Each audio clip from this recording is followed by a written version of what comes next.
a look at the Tier 2 science vessels. I'm just going to kind of give them my personal opinion. This is using one of my alternate characters because he's the only one I have the science vessels on, so you'll notice these are the Quasar, which I have for my science officer. So let's start with the Aurora, which it's got a triangular primary hull, which is indicative to all of them. The most noticeable feature on this one compared to the rest of them would be, if you notice, it has the pylons are rather empty. There's not much structure to them. They've got blank spaces, I guess what I'm trying to say.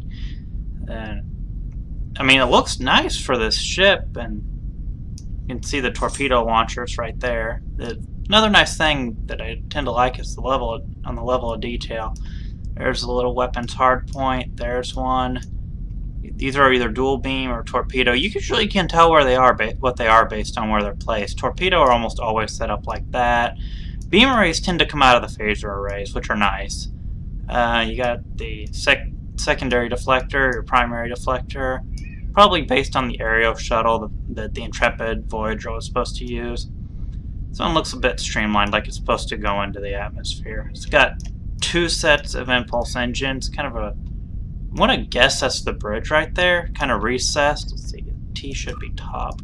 Yeah, because, I mean, if that's the bridge, it's rather recessed, but it fits it. Then the only thing I haven't actually pointed out yet is the nacelles, which look like they are ready to go into atmosphere. Okay. But let's see here.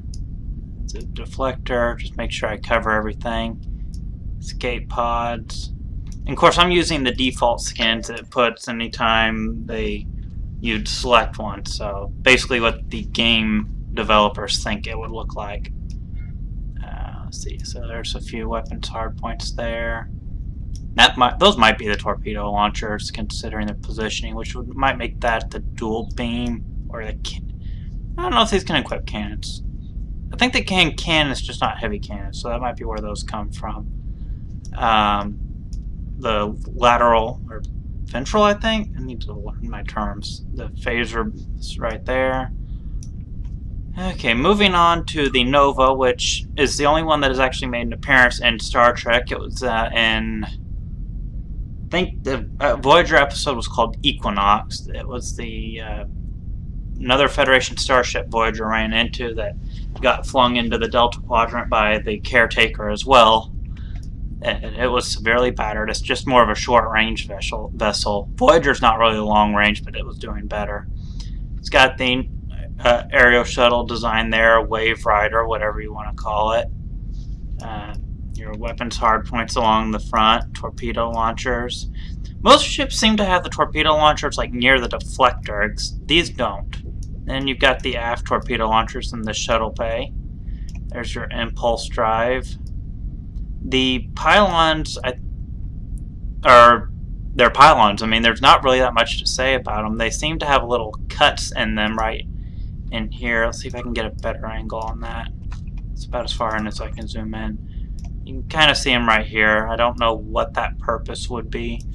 The nacelles have fins, which, again, are just probably aesthetic purposes. Let's see here. You've got little recesses in the hull. You've got the secondary deflector. You've got what I'm assuming is the bridge. And then, does it actually blink on these? Yeah, you've got the port and starboard running lights, which actually blink R and R on the right side. Yeah, just about 2 minutes on that one. Video's not going to be very long. I mean, there's not much I can say about these. That's beyond my personal opinion. The nacelles are just kind of straightforward. Quasar is bulky. That's just my very first opinion of it. It is bulky. It looks like somebody decided to take the Nova and cram like the Defiant with it. But it doesn't look like a science vessel, but at the same time it does. Not sure if that makes sense. This one actually has the torpedo launchers under the hull, like most ships seem to. Plenty of unless those are. I don't know. You got weapons hardpoints right here, in addition to on either side of this secondary deflector. which the use of, I mean, the aesthetic was always there. The use of them is actually somewhat of a recent. And yeah, the blocky primary hull, and then the inset bridge, which kind of seems like a waste of space to set it in, if you ask me. Then the nacelles, I mean, they look like if you detach them, you could use them as missiles. Which, depending on, I don't know if that'd be entirely possible. I know that the nose of the Defiant can be used as a warhead. But then, anyway, you got your weapons hardpoints around this saucer. It kind of flows into the bulky secondary hull. Again, it's 2 sets of impulse engines. Then the odd choice on this is the whatever these are on the pylons. They don't seem to serve any purpose. I mean, since most of these ships aren't going to enter atmosphere, I don't know, maybe something more the size of this, like a small science vessel, is designed to. We know Voyager and the Intrepid class can't, and take off, because technically the Galaxy class saucer is designed to land. It's just not designed to take off. And there is a difference between being designed to land and crashing. Being designed to land means you can do it successfully without destroying it. But yeah, it just kind of seems like air scoops, but with nothing attached to them to actually get. So, you know, in atmosphere, I'd say that that'd be a detriment, but I don't know much about aerodynamics to actually say. Other than that, the pylons, you take those off, the pylons are just, you know, kind of everyday pylons.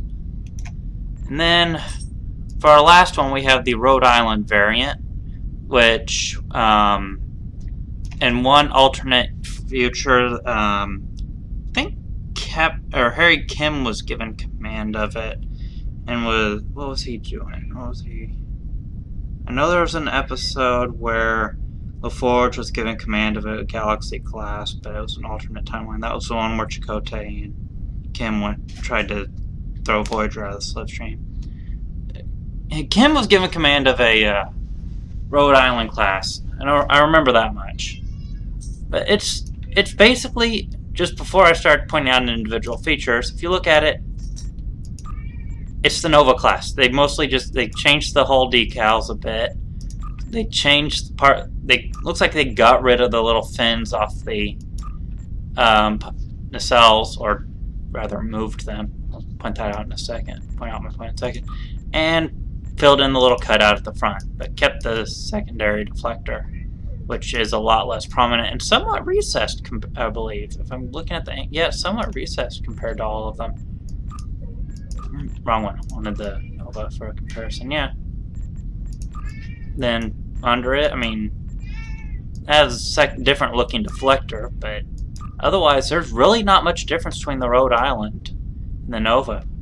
It's like they needed a design, but we were like, hey, we already have the Nova. What if we did this? Now you can see the escape pods, the weapons hardpoints, or torpedo launchers is what I'm assuming those are. I don't know, I'll have to pull the game up and test it out sometime. But it looks like they honestly moved the fins for the nacelles. It looks like there's one right here and one on the other side. The nacelles are a little more streamlined too. Actually, I think they used this design on another used that part on another ship, but I could be wrong. And you got your shuttle bay. I mean, there's no point in pointing out the shuttle bays, but it's right there. I want to guess right there? I don't know. Honestly, can't tell where it is on the Quasar. Nova, I'm pretty sure that's where it is. The Aurora, I just kind of want to guess that's the shuttle bay, but I'm not entirely sure. I mean, most ships tend to have it at the far end of the ship, unless there's good space, like on the back of the saucer. Yeah, my cat's going crazy. The pylons have that same feature, that same cutout that was similar to the Rhode Island. So, yeah, I mean, it really just... Actually, I mean, heck, if you look at it... Switch the material, switch it back to Nova. It could almost be the same ship with the exception of those few cutouts.